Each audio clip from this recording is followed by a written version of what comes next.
ازاي نستغل الاجازة الصيفية؟ صح. في الفيديو ده هنتكلم مع بعض عن حاجة كلنا بنستناها من السنة للسنة، ألا وهي الأجازة الصيفية. مننا اللي بيقضيها أنتخى في البيت، ومننا اللي بينزل يشتغل، ومننا برضو اللي بيستغلها في تطوير هواياته أو بينمي مهاراته.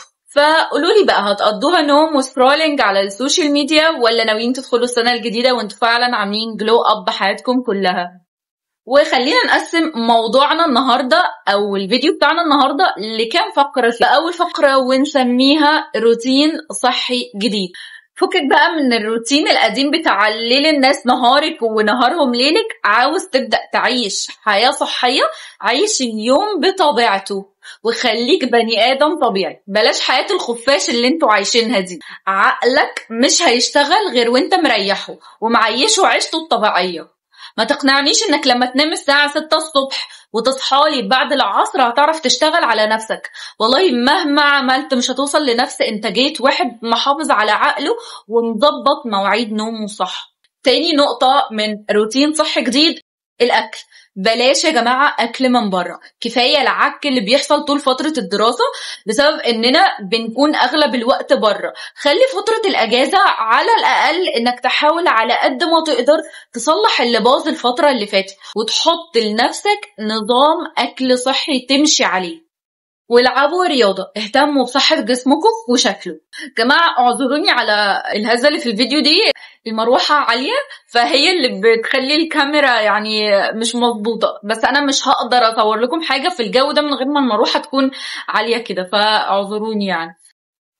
دوروا على اي عادة سلبية فيكم وابدأوا انكم تعالجوها.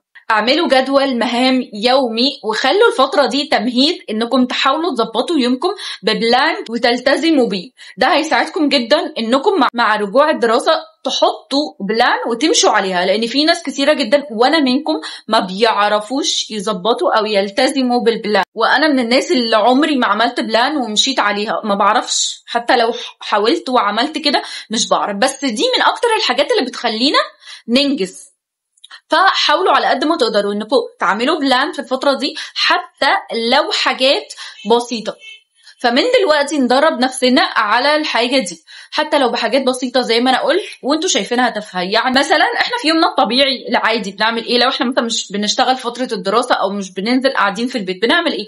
بنصلي، بنقرأ الأذكار بتاعتنا، عندنا ورد يومي. ويا سلام بقى لو كمان حطيتوا خطة بحفظ ولو جزء بسيط كل يوم من القرآن، هيفرق معاكم جدا.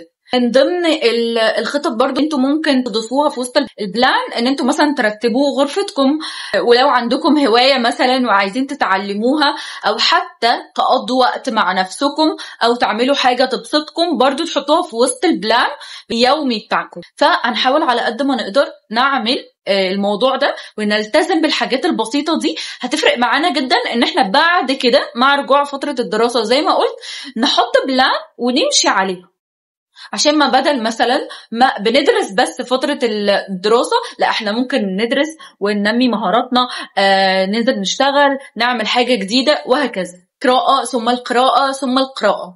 اقروا يا جماعة على قد ما تقدروا. اعرفوا انتوا مهتمين بثقافة ايه، يعني اسألوا نفسكم كده وحاولوا ان انتوا تدوروا وتبحثوا انتوا مهتمين بأنهي ثقافة او مهتمين بأنهي علم او مهتمين بايه في موضوع القراءة ده عامة. وحاولوا ان انتوا تدوروا على الكتب اللي موجودة عن الثقافة او العلم ده وتشتروا كتب بقى او اونلاين كمان. في اكيد في كتب كتيرة جدا متوفرة اونلاين، سهلوا على نفسكم. لو انتم مثلا مكسلين تنزلوا تشتروا كتب او كده، في كتب مجانية موجودة اونلاين. وانا بديكم مجرد افكار وانتوا حاولوا تشوفوا اللي هيناسبكم. انا مش بفرض عليكم خطة معينة تمشوا عليها وتلتزموا بيها وكل الكلام ده، لا، لان احنا كلنا حياتنا مش زي بعض، فكل واحد يشوف اللي يناسبه واللي يريحه. انا بديكم بس مجرد افكار. وده كده كان بالنسبة لأول فقرة. طب تاني فقرة بقى خلينا نسميها فقرة التطوير. معاكم 4 أو 5 شهور تقريبا، أنا مش فاكرة الأجازة الصيفية بتبقى كام، أعذروني خلصت تعليم فأنا مش عارفة الأجازة بتبقى كام شهر، بس معاكم تقريبا حوالي 4-5 شهور حرام يضيعوا في القعدة على الموبايل أو مع أصحابك على القهوة والبلاي ستيشن.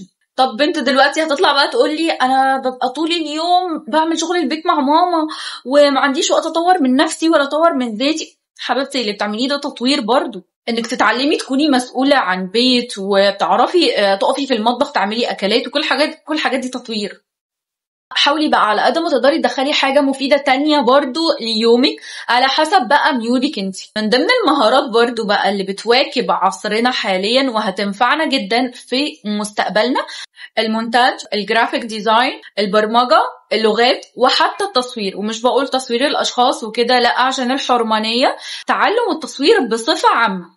يا جماعة شغل المصور مش معتمد بس على تصوير الأشخاص، لا ده ممكن يكون بيصور منتجات، ممكن يكون بيعمل إعلانات برضو لمنتجات وهكذا. دلوقتي بقى حد يطلع يقول لي كل اللي انت بتقوليه ده عايز فلوس وكده وانا مصروفي حتى مش بيكمل، او في ناس كمان مش بتاخد مصروفها وكل الكلام ده.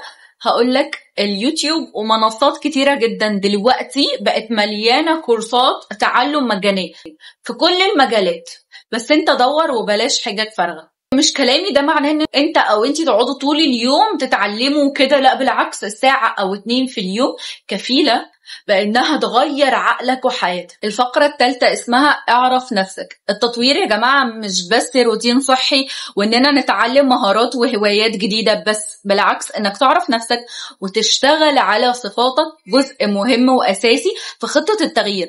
لان انت لو شخص خجول او كسول عصبي ومتوتر دايما وما عندكش صبر، مستحيل تقدر ان انت تغير من نفسك. فعلى قد ما تقدر حاول ان انت تشتغل على نفسك وتشوف صفاتك السيئة وتعالجها. هعالج صفاتي السيئة دي ازاي او ايه علاجها؟ انك مثلا لو خجول جرب تتكلم كتير مع نفسك وقدام المراية بصوت عالي، افتح مواضيع كتير ممكن تتحط فيها مع المجتمع بره، وشوف نفسك وقتها هتتصرف وهتتكلم ازاي. اما لو كسول اضغط على نفسك مرة انك تبدأ، هتعمل مرة و10 لأ في الاول، بس اللي هيمشيك ويخليك تكمل هو احساسك بالمسؤولية مش الشغف. انت لو بني ادم حاسس بمسؤولية نفسك ومسؤولية اللي حواليك مستحيل تبقى كسول. هيجي عليك وقت وتكسل وتقع بس احساسك بالمسؤولية هو اللي هيمشيك. واركن الشغف ده بقى على جنب عشان الشغف ده ما بيأكلش عيش. لو انت بقى شخص بتتوتر بسرعة جرب التأمل وانك تلعب رياضة، هيخرجك بنسبة كبيرة جدا من احساسك الدايم بالتوتر. الفقرة الرابعة تقريبا العلاقات.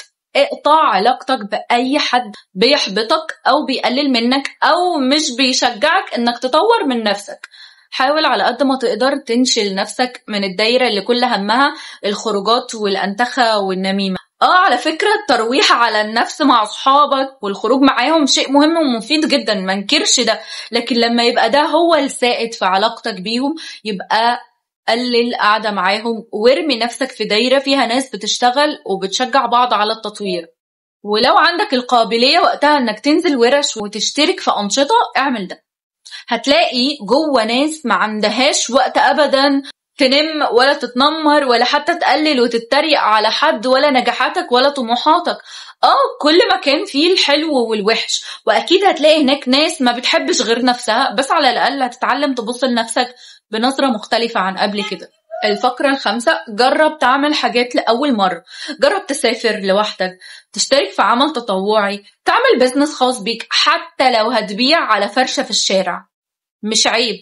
دي الحاجات اللي فعلا هتأثر وتتأثر بيها وهتفضل معلمة معاك طول حياتك، غير انها هتخليك اصلا تكتشف بسببها صفات جديدة وجانب ما شفتوش في نفسك قبل كده. اخر حاجة ابدأ اكتب كل اللي بتحلم انك تعمله وتحققه، واعرف انه مش لازم يحصل، بس اهم حاجة تكون سعيد وجريت. مش لازم تطلع من الاجازة دي وانت خارق ومتغير 80 درجة، بس ممكن تطلع وانت راضي ومبسوط عن نفسك انك حاولت حتى لو ما نجحتش.